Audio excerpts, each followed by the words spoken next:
can make it there, I'll make it anywhere. It's up to you, New York, New York.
How we doing, guys? Welcome back to another episode of the Richie Hicks Jr. Sports Podcast here on Facebook Live and YouTube. I am your host, Richie, and I am gleaming with hope and happiness after the unpredictable events of last night. New York Knickerbockers 108-105 victory over the Boston Celtics, spearheaded by the defense of Mikal Bridges, the timely shooting of Jalen Brunson, and just the overall intensity of OG Anunoby. Knicks overcame a 20-point deficit in the third quarter. Game ultimately went to overtime. And I must say, I've seen some special Jalen Brunson moments in the few years that he's been in New York. In my opinion, at least based in my lifetime, the greatest free agent addition the New York Knicks have ever had.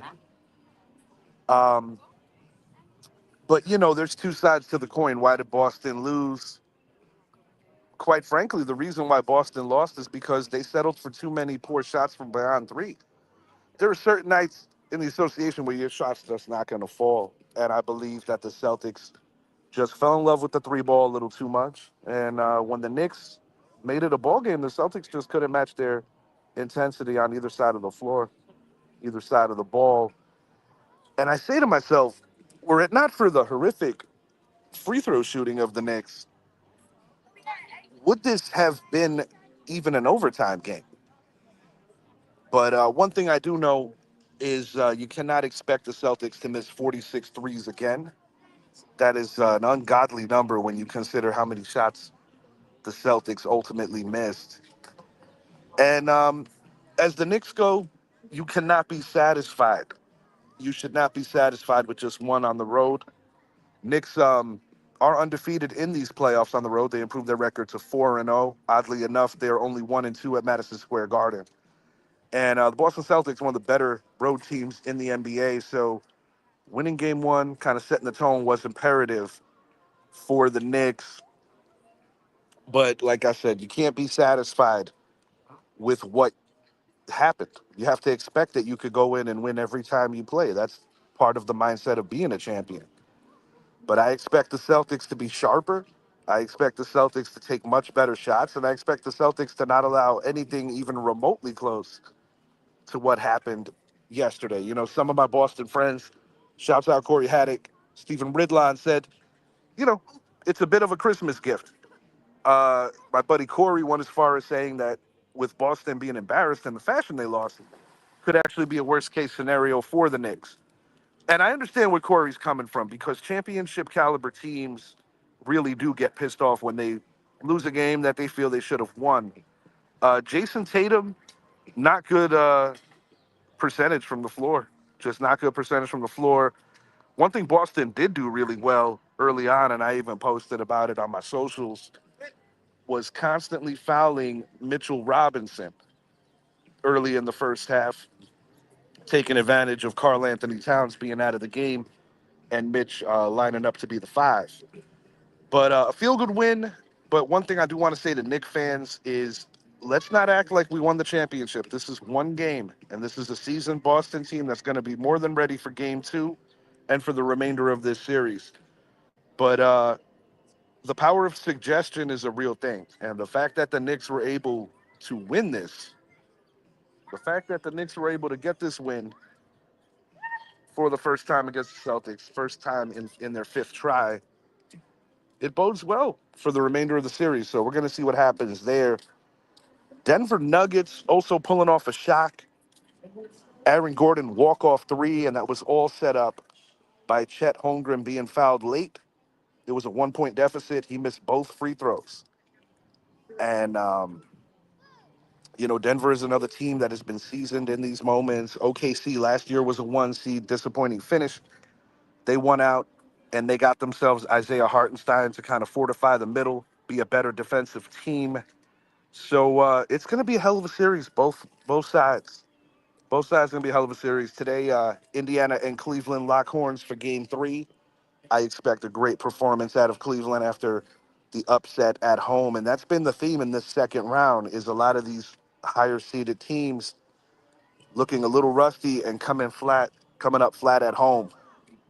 And speaking of flat at home, Aaron Boone is running out of options for what he's going to do with Devin Williams. You know, Devin Williams and Luke Weaver. Luke Weaver, I could forgive a lot more because he's been a lot more consistent and credible. But Devin Williams, yet again, coming up small in a relief role. He was recently stripped of ninth inning duties by manager Aaron Boone. Thank you for that. If you're like, it would be a good lifeguard for what? Yeah. But yeah, Yankees lose a disappointing one, blow a lead to the San Diego Padres, a game that I believe most people probably view as something that they should have won. But good day to be a Knicks fan. But you got to keep it in perspective. Got to keep it in perspective and just go about business as usual. It is a series, and it's going to be a series of a lot of turns. No two games are identical. No two games are the same. And you know, Knicks get part one, big win. And I would go venture to say that this is probably the biggest Knicks win playoff wise, probably since the '99 Eastern Conference Finals. It's been a long time for the men in blue and orange since they've had such a big feel good win. I would have to say maybe going back to like game one, Market Square Arena, old school era where Patrick Ewing was playing with that busted Achilles. But this time of the year, nobody's healthy. Kristaps Porzingis is not healthy right now. He's kind of just trying to thug it out and get through the injuries. But this time of the year, everybody's got to step up. And Coach Tom Thibodeau is going to have to probably at some point in the series implement a little deeper of a rotation.